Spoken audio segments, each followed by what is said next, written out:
Will Cairo have to protest in his lifetime for the birthright to freely and peacefully exist in the skin in which he was born? We stand on the belief that dismantling racism goes beyond laws and legislation or politics and economics.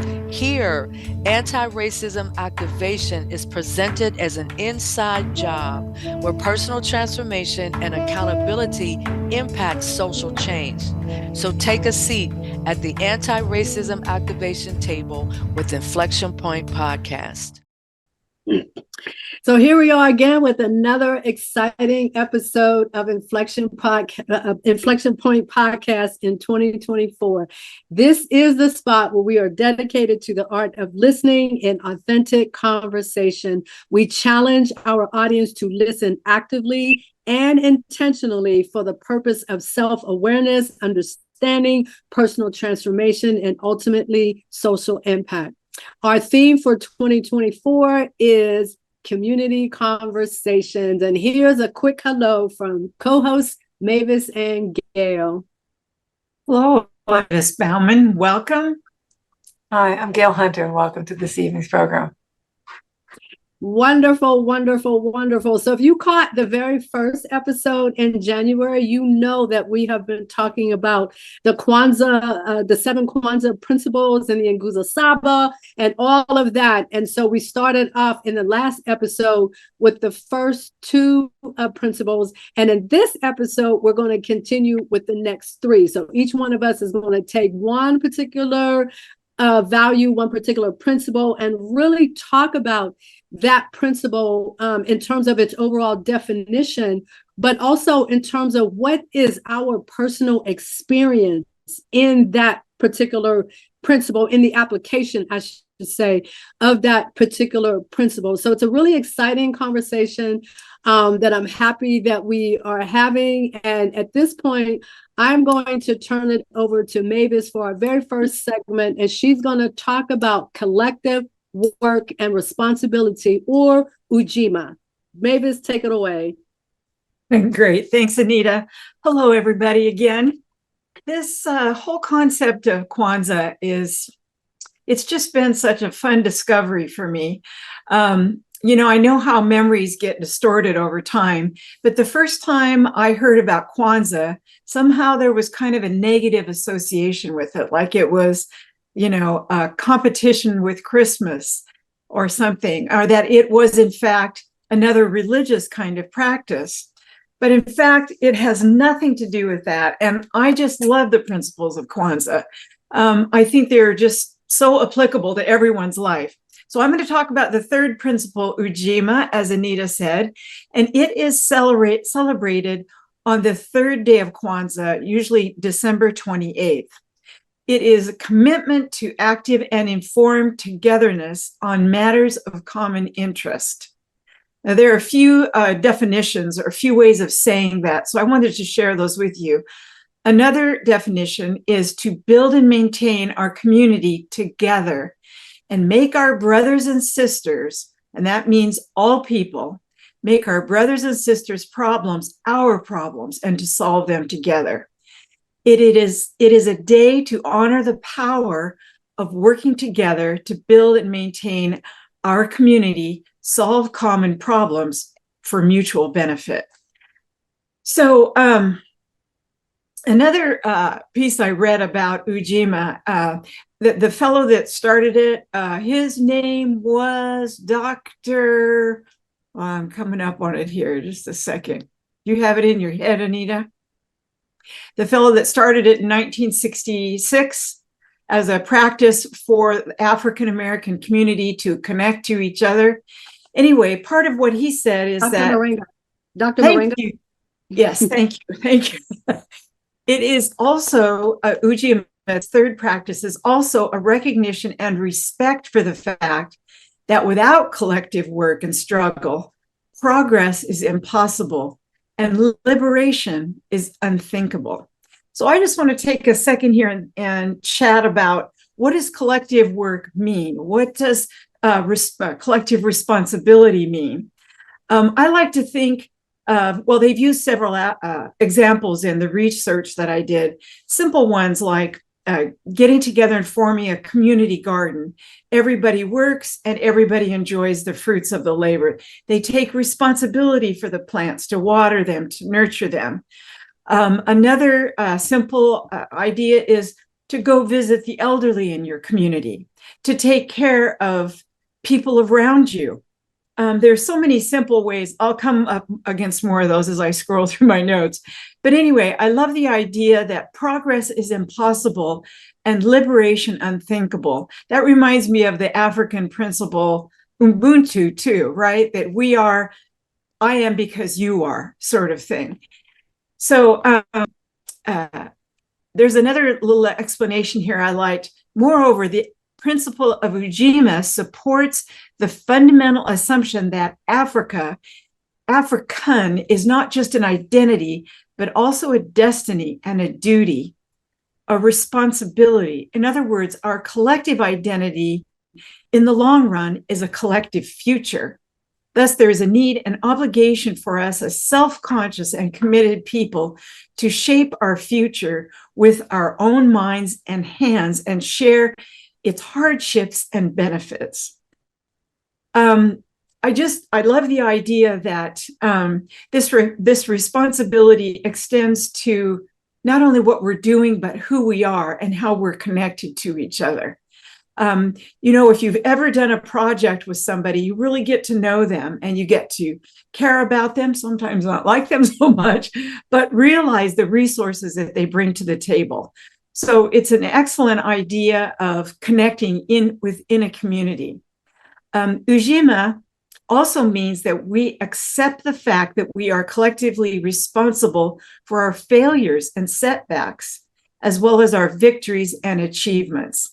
This holds true not only on the national level, but also on the level of family and organization or smaller units, which is a lovely idea. I think, too, that some of us kind of default to an idea of the government should be taking care of this, or why isn't the government fixing this road, or why doesn't the government give us something to help fix these houses or something.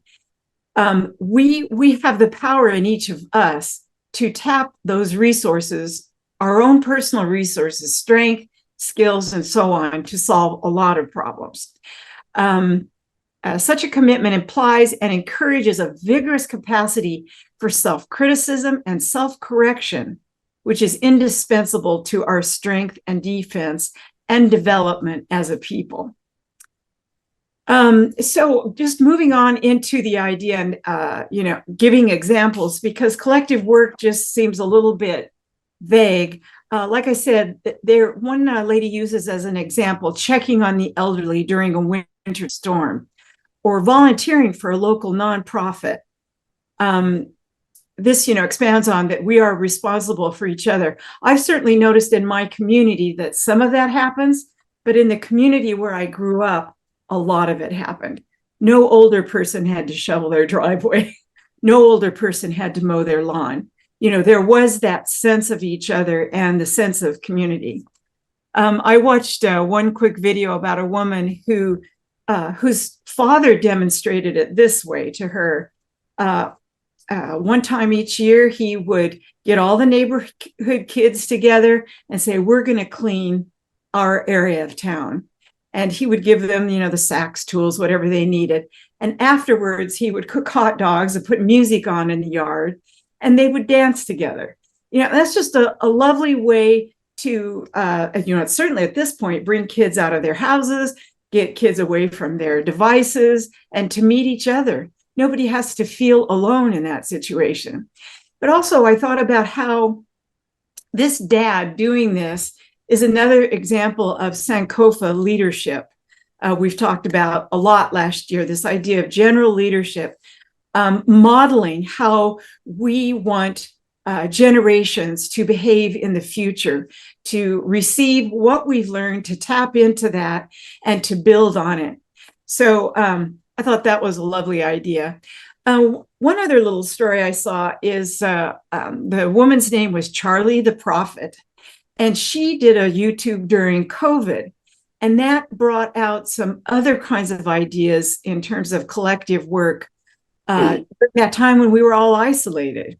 She said, now is a good time to practice good community health guidelines. You're taking care of each other by following CDC guidelines and, not just thinking so much about yourself, but your mask is protecting others, let's say. Also supporting small businesses. She said that she saw some small businesses put up signs during COVID saying, thank you for supporting my business. I was able to buy groceries this month. This kind of collectivity is more powerful than it sounds. Also, she said, support community services, donate food or time or whatever resources you have. Everybody has something that they can donate, a skill, a story, tools, any number of things.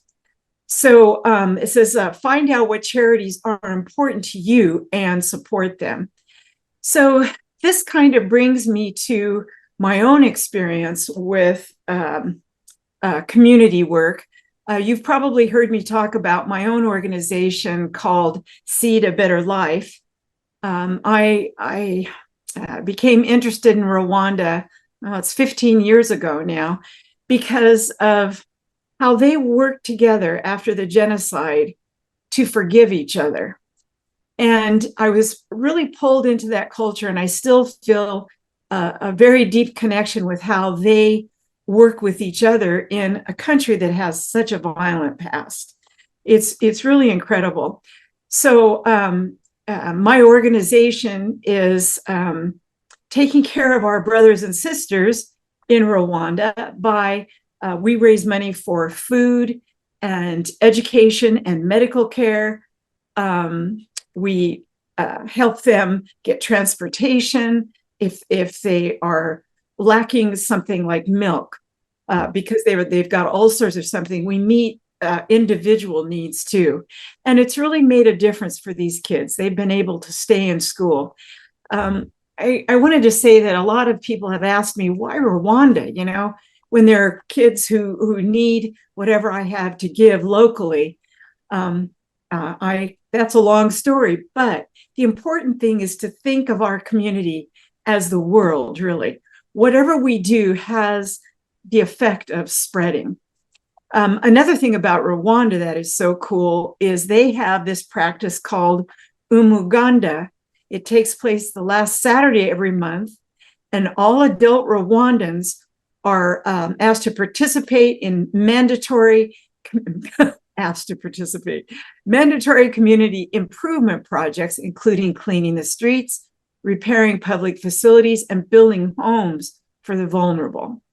So all of these adults get together, and a couple of writers, one said in 2018, he called the capital of Rwanda, Kigali, the cleanest city on the planet for its lack of garbage and its green initiatives. Imagine the pride that brings up in local Rwandans. And then in 2022, another travel blogger who had been to all 197 countries ranked Rwanda as the cleanest country in the world, even ahead of Singapore. So I think my time's about up here, but I just want to say that this whole idea of collective work and responsibility for each other has a rippling effect locally, and nationally, globally, and it especially ripples inside in terms of your own sense of self-worth and connection and pride. So give it some thought. Any questions, Anita or Gail? Yeah, I just have a comment. I'm Sure.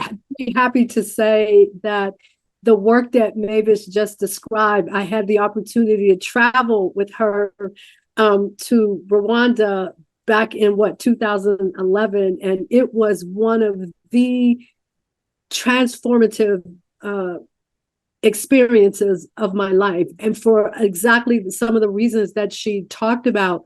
And I'm really glad, Mavis, that you mentioned this as well, because if you recall, part of what we talked about last year or the year before, when we were putting all of this Inflection Point podcast work together, that we didn't just want to look at the Black experience through the lens of the United States, that we also wanted to look at what it means to be Black globally. So I'm glad that you, number one, mentioned Rwanda, but number two, you were able to mention it within the context of work that you've actually done in Rwanda. And number three, the fact that you saw fit to invite me into that work that you do in Rwanda. So that, I mean, I can't even... We're going back. Definitely. And I can't even scratch the surface in this itty bitty amount of time of impact that had on me. So wonderful. Yeah, so it was pretty amazing. It was pretty amazing. So maybe Gail, did you have any comments, or should I move on? Gail, you're muted.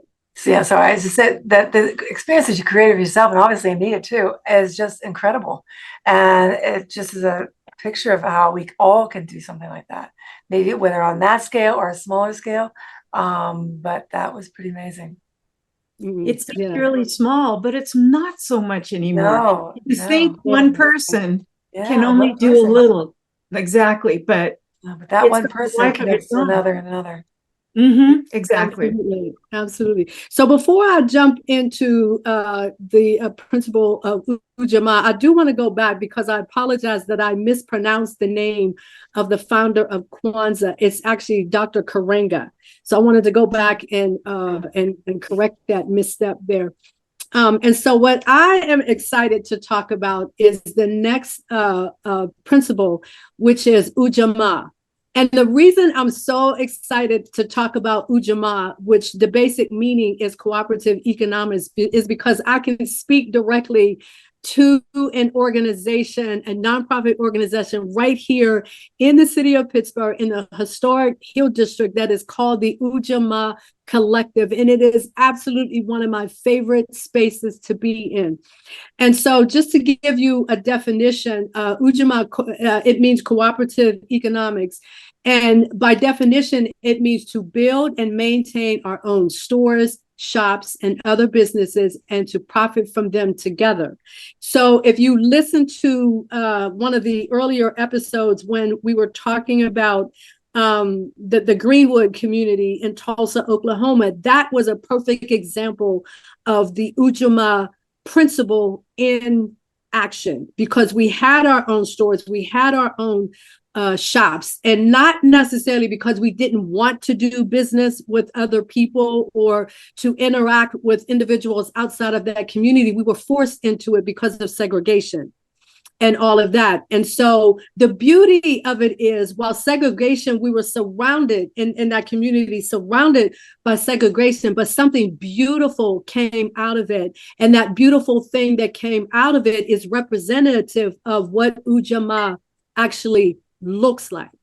And so I wanted to talk a little bit about the store that I love going into. There's a Sister Frankie, Sister Lakeisha. These are people that I know personally, have gone in the shop and sat down, had conversation with them. If you see me wearing African garb, it's a pretty good chance that I probably bought it from the Ujamaa Collective and all of that. It's just a fabulous space to be in. So I'm going to just tell you a little bit about that. It is a 501c3 nonprofit organization, and it was founded with a social mission, not a capitalistic mission, but a social mission to act as a catalyst to advance Africana women by providing exchange through cooperative economics in the historic Hill District and beyond. We lift as we climb. So just let that sink in. Those 4 or 5 simple words: we lift as we climb, which means you are actively engaged. You are actively involved in whatever that activity is. And this instance, what they sell in the store is clothing, My books are there. So, authors can have their books as part of the Ujima collective. Instruments are there, incense is there, purses are there, children's clothing are there. And the wonderful, wonderful thing, and also not to mention the art, like incredible pieces of art by local artists and things like that. But I think the thing that really, really fuels Ujima Collective are the people who work there, because these are individuals that completely believe in this principle, right? This principle of being that on that social mission, advancing the businesses of the Black community and all of that, and that fair trade marketplace, it's cultural, all of that. So it's a space, when you walk in this space, you just feel so uplifted just by being in the space, right?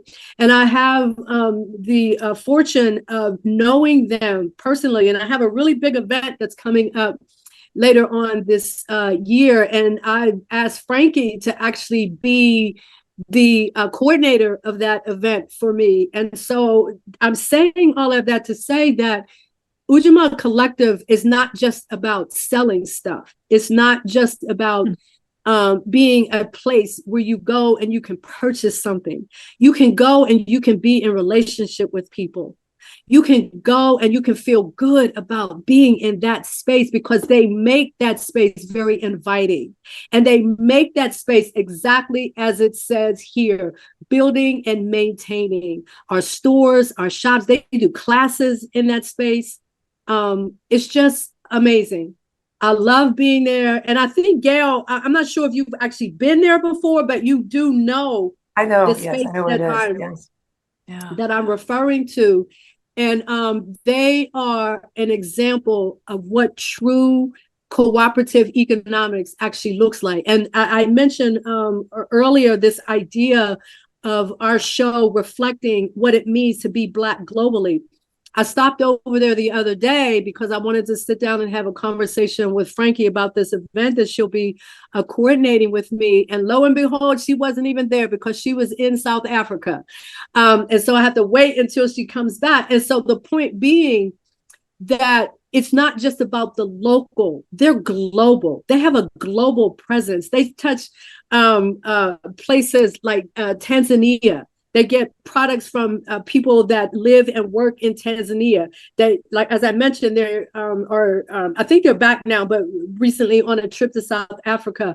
And so if more spaces were like that, or if there were more individuals that thought in terms of that collective responsibility and fair trade, and that entrepreneurial exchange, as opposed to the way that we function for the most part, and I'm speaking specifically in the United States, under capitalism, where everything is driven by profit.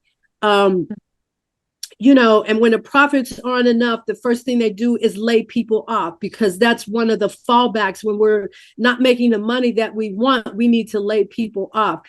That's not the way to do it. Right. And I have another example.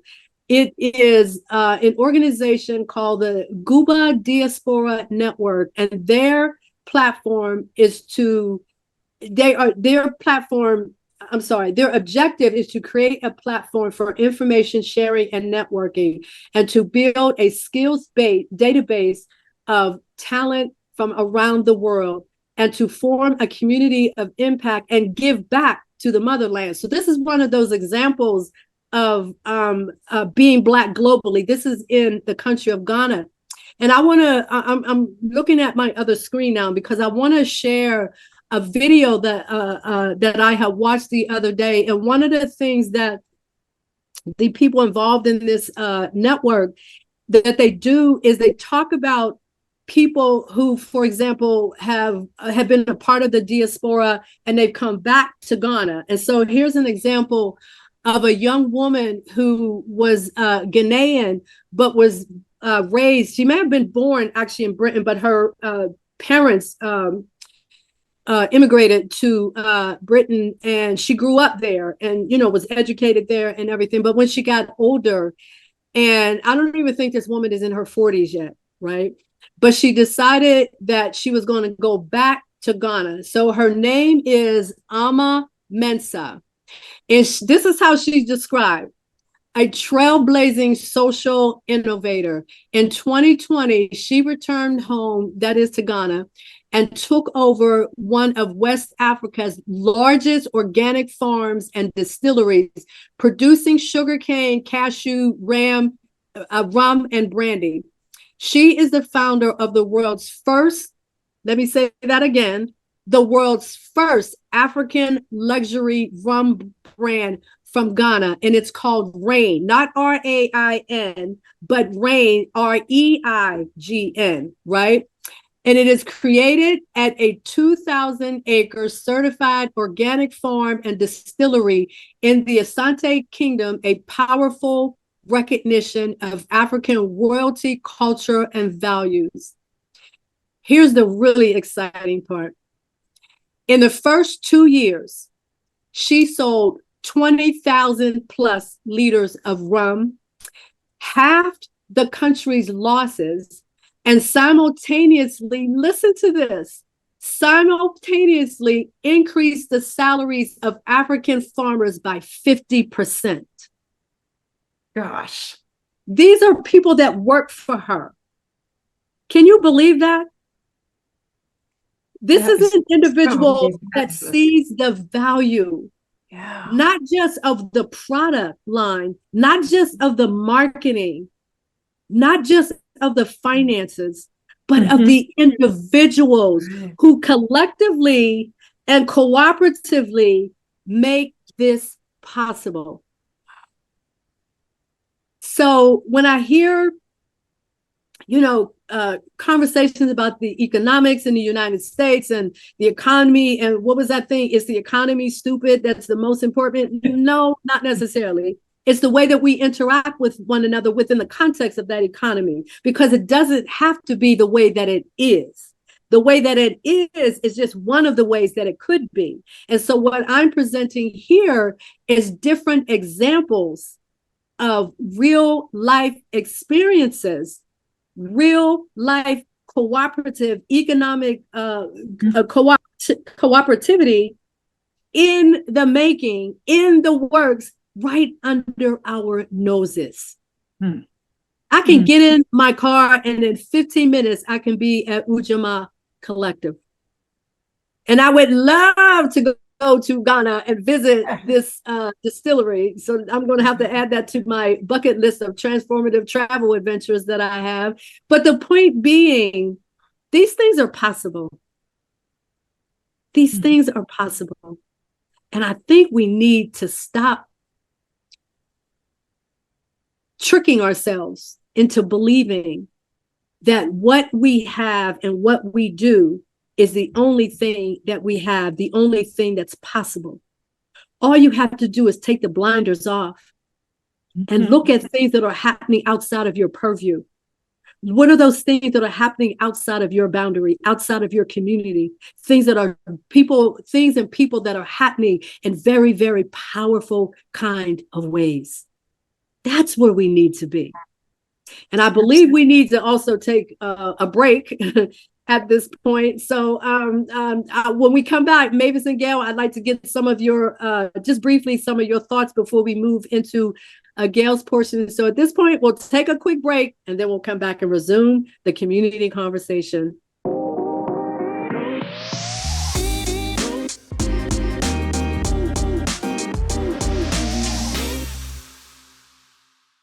Excellent. So welcome back to Inflection Point Podcast and our community conversation of 2024. And our first topic is the hidden potential of the Nguzo Saba, which is the 7 principles of Kwanzaa. So we've been sort of talking about these principles. And just previous to the break, I was talking about Ujamaa, which is a cooperative economics. And one of the things that I wanted to follow up and mention, and then I'll pass the baton over to Gail, is that organizations such as Ujamaa, which is in the United States, but also the Aguba Diaspora Network that I mentioned out of Ghana, the thing that, particularly with the one in Ghana, it shows, or it's a way to demonstrate that mythological idea or that monolithic approach that we have, particularly in the United States, that we have it looking at Africans as being poor and being always in need and not having that entrepreneurial spirit. We have to send them rights, and we have to, and I'm not saying not to do those things, but I'm saying that there's another avenue, there's another perspective of what is going on on the continent of Africa, and Ghana is a perfect example of that as it connects back to this idea of cooperative economics. So at this point, I'm going to pass the baton over to Gail, and she's going to talk about the principle of Nia, or purpose. Thank you. Well, Nia is the fifth principle of Kwanzaa, and it's celebrated obviously on the fifth day of the holiday. It is a Swahili word that means purpose. And the principle of Nia encourages people to set personal goals, choose goals that benefit the community, be very mission driven for their family, school, and community, to identify what their purpose is, to determine their role in building the community and the Black race, and to consider how fulfilling their purpose contributes to the success of the nation, and also to make building and improving communities the purpose of all actions. So one of the most exhilarating sensations a person can experience is that of having a sense of purpose, right? The self-determination helps us live on purpose. And African Americans are heirs to a tradition of communal greatness, from cultivating land that Anita was talking about, that they were not allowed to own under generations of subjugation, and to the current arena of what people are being more and more open to, and seeing the Black genius that exists in adults and children, and honoring that. That no matter what your purpose looks like or feels like, the principle of Nia reminds us that the ways we choose to use our time and our talents will build a legacy when we allow it to. There's a quote that I want to quote. It's, "You are uniquely designed for success in your purpose. When you align your life with your strengths, those innate qualities you are gifted with, you will tap into a level of grace that empowers you to achieve things you could never accomplish in your strength alone." And I think that's very empowering just in itself. And really, I hope you can take that in, because we all have that ability. We all have those gifts within us, and we all have the capacity to take those gifts and let them shine and let them be seen and experienced. The pledge that was mentioned that they take on this day is, on this day, we pledge to make our collective vocation the building and development of our community in order to restore our people to their traditional greatness. I love that. It is defined as a commitment to the collective vocation of obviously building the community, and also to develop its culture and history in order to restore African Americans to their traditional greatness and add to the good and the beauty of this world. According to the Odu of Ifa, I may be pronouncing that wrong, it's a sacred African text of ethical teachings that originates in a region in modern-day Nigeria. The purpose of humans is to bring good into the world. In fact, Niha suggests that African people share the great human legacy of being parents to humanity, civilization, and knowledge, providing an identity of cultural purpose and direction. The principle of Nia makes us conscious of that purpose in light of their historical and cultural identity. And through that principle, and through Kwanzaa, reminds people to put themselves on a path of purpose by setting goals for themselves and their community. And that's a key piece. It's not just for self, but self and others. So I was listening, reading all this and thinking about my own life. And I'm blessed to be able to have a career path that as a psychotherapist, because to be able to actually use the gifts that I believe I've always had within me. And I wasn't always clear on that's what I was going to do. As a child and adolescent, I thought I wanted to work with the indigenous people and the Native American people. And in college, I was going to go into pre-med, and then eventually evolved into child development, which then eventually evolved into working with hearing impaired people and kids and running a preschool. And then I went back to graduate school, and I ended up doing therapy as a therapist, psychotherapist. And so even my own historical evolution I always had a purpose. There was always an intention behind that, right? I knew I wanted to work with others and I wanted to help others. And I'm grateful that I've been able to do that. As my own career progressed, I started seeing more and more people that had experienced trauma, and I had done an awful lot of work on my own personal trauma that I'd experienced growing up. And I thought it would be amazing with some of the techniques and the abilities that I have learned to be able to help people transform their lives. I would love to be able to do that for those that can't afford it or don't have it offering.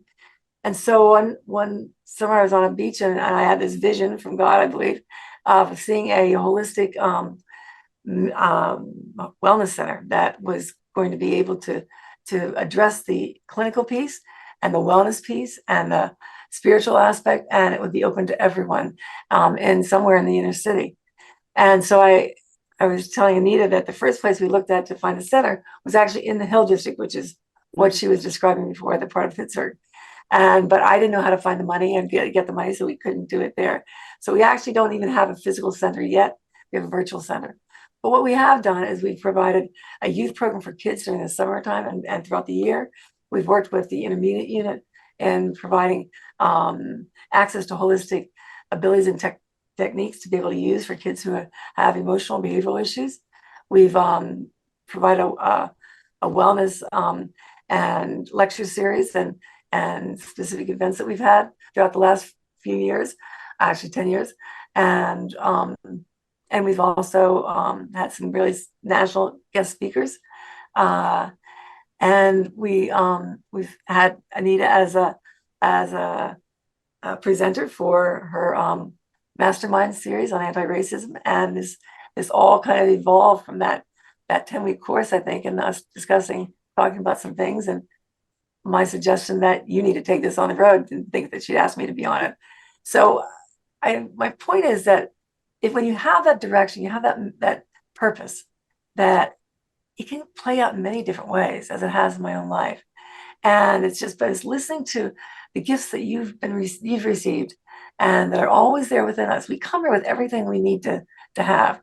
It's about remembering that underneath any imprints that were negative or distorted, but remembering that truth of who you are. And once we can do that, we're able to begin to move through that.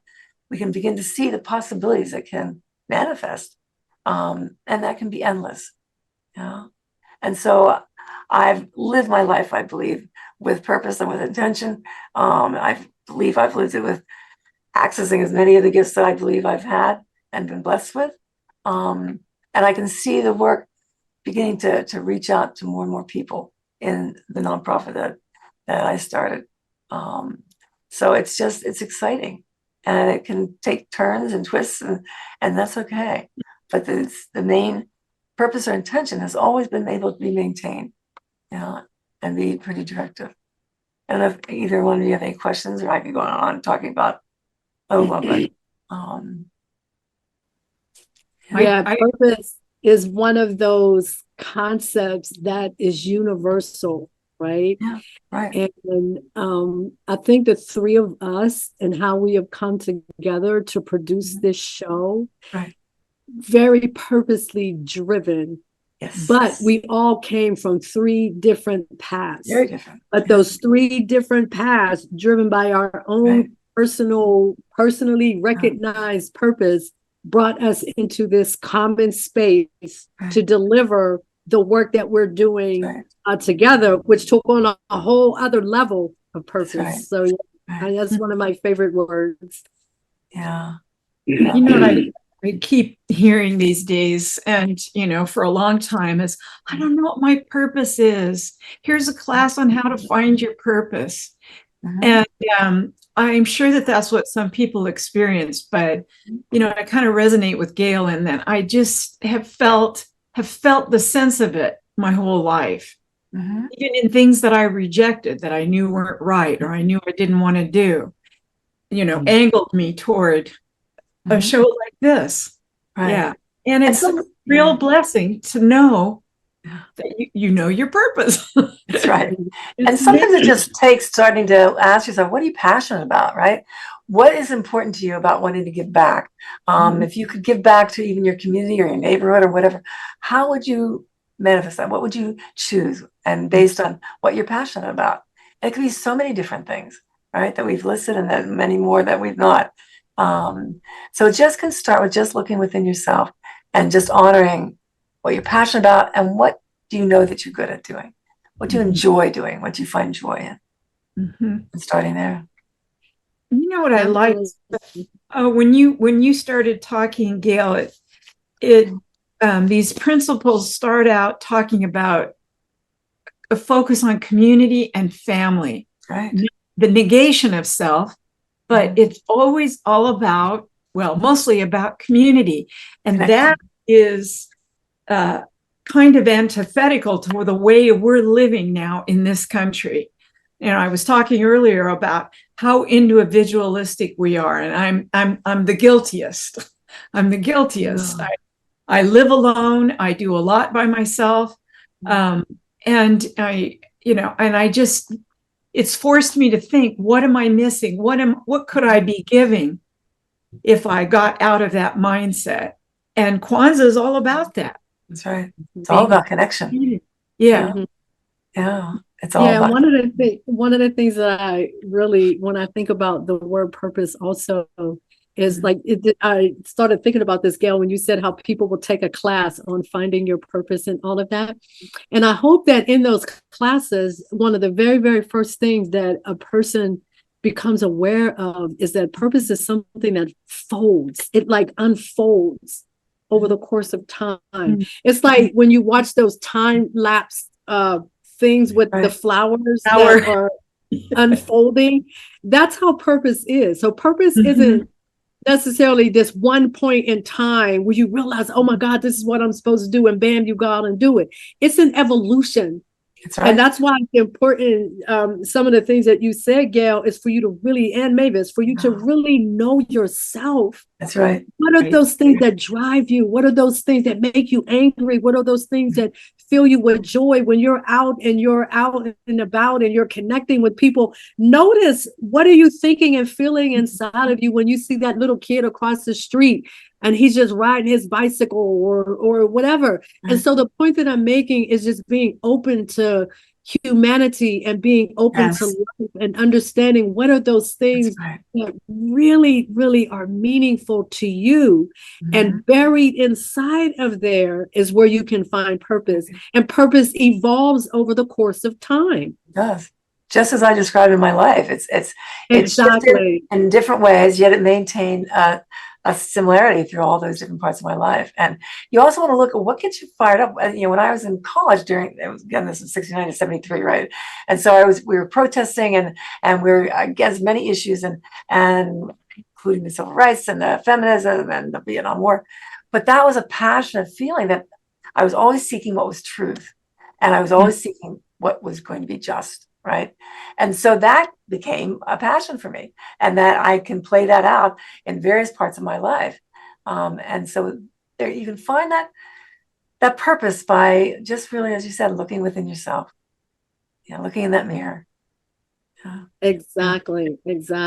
So, it's a very, very powerful, just a powerful concept. And I'd really be interested in knowing, people who are listening to our show, like as you're hearing what we're talking about, what are some of the things that are running across your mind? And one of the ways that you can interact with us is through our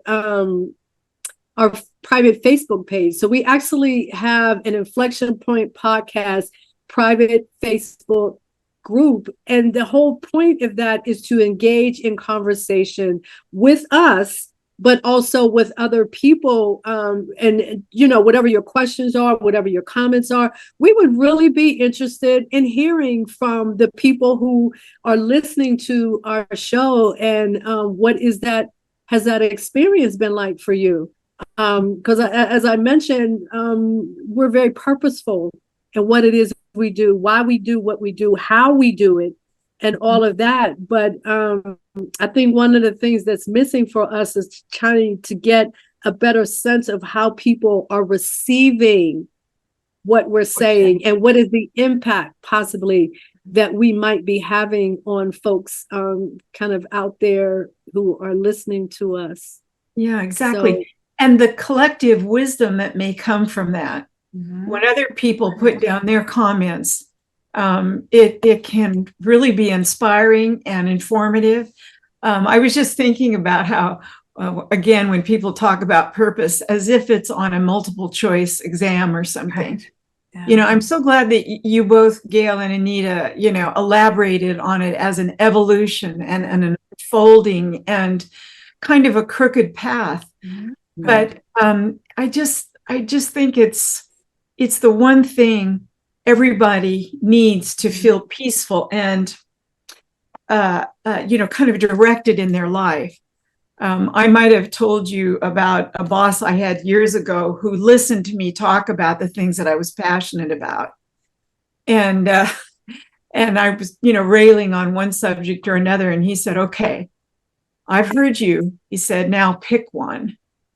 And once he said that, it helped me focus myself, just that little comment, because there are so many things I care about. But, you know, as I go along focusing on my own purpose, I support others to the degree that I can, helping them start a nonprofit or talking about what we did to get started, all those little things. But yeah, focus becomes, you know, just kind of knowing where you're steering yourself. Yeah. It was good I'm advice. so grateful that you wanted us to do this because I really didn't understand and know much about Kwanzaa. And I just love these Yeah. principles. It's just amazing. It's something we all need to be able to learn from. Yeah. exactly. And, you know, I've celebrated Kwanzaa in many different aspects. I've celebrated in my churches and things like that. And it's always been this question in the back of my mind, like, shouldn't we be doing this like regularly? Like, it isn't something that just belongs between Christmas, the day after Christmas, and New Year's. These are practical principles that can Very make practical. differences Everyone. in communities, right? In That's right. communities. Yeah. This approach can make huge differences. And so I always applaud those individuals who are working these principles. They might not even know that they are working these principles, Yeah. but they are.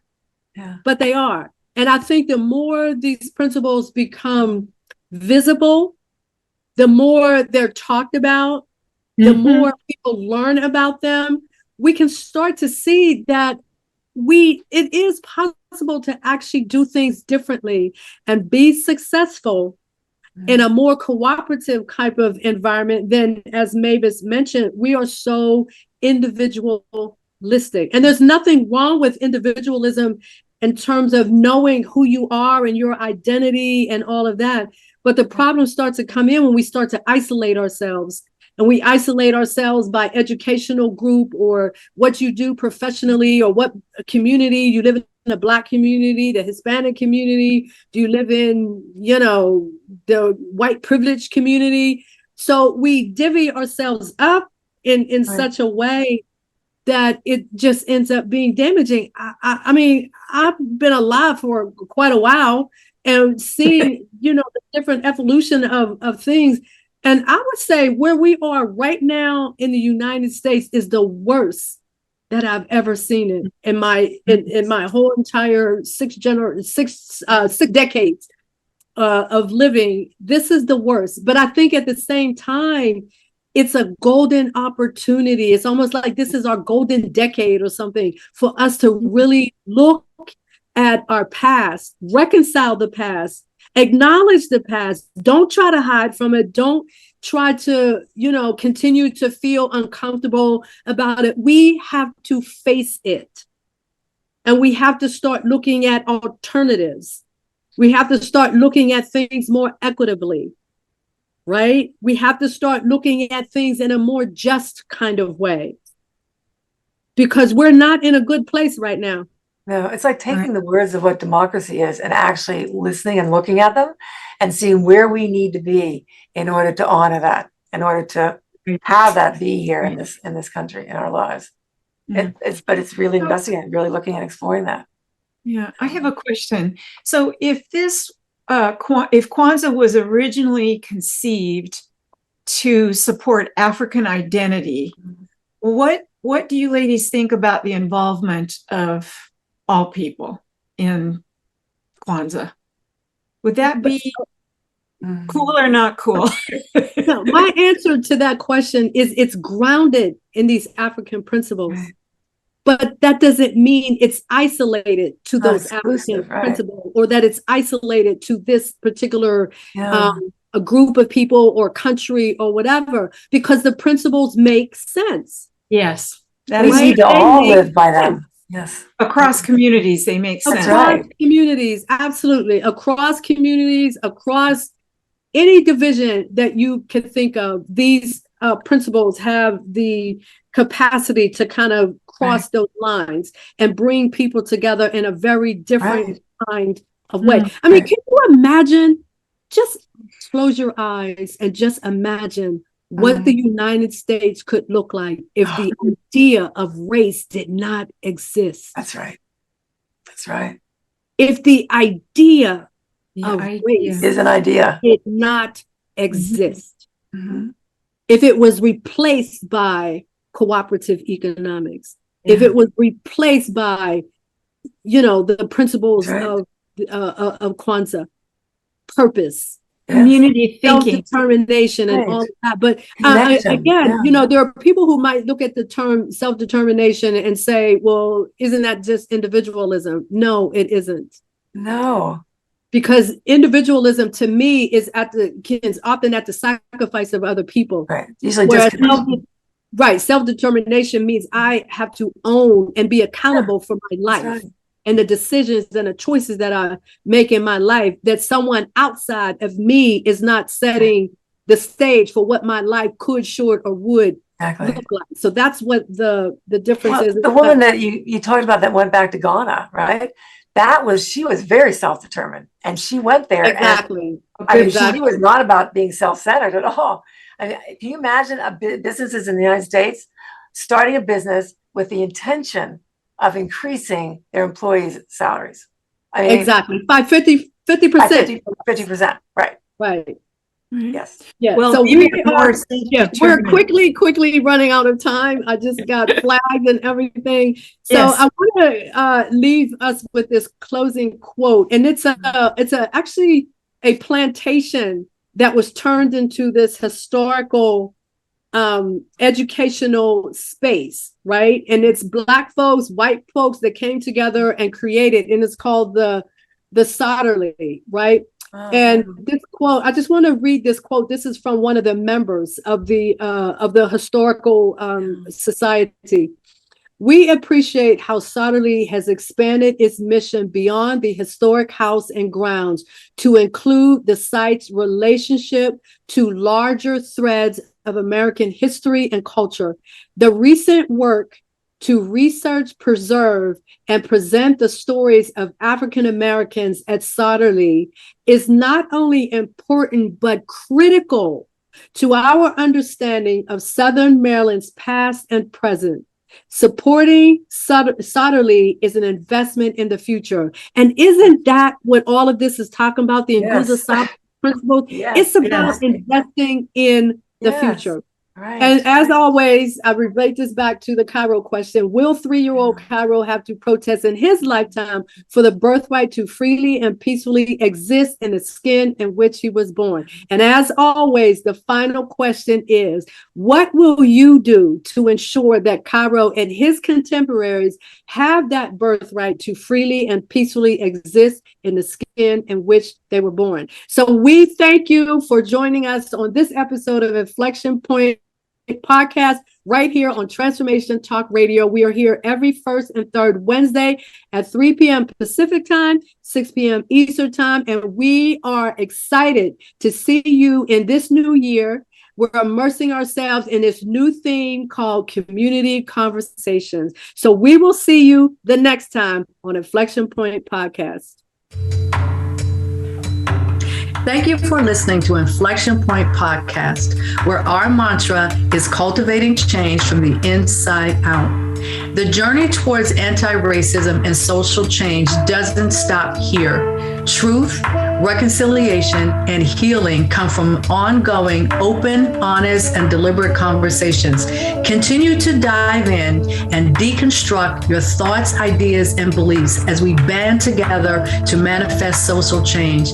Tune in to Inflection Point Podcast every first and third Wednesday at 3 p.m. Pacific, 6 p.m. Eastern, here on TransformationTalkRadio.com for more conversations about how we can cultivate change from the inside out.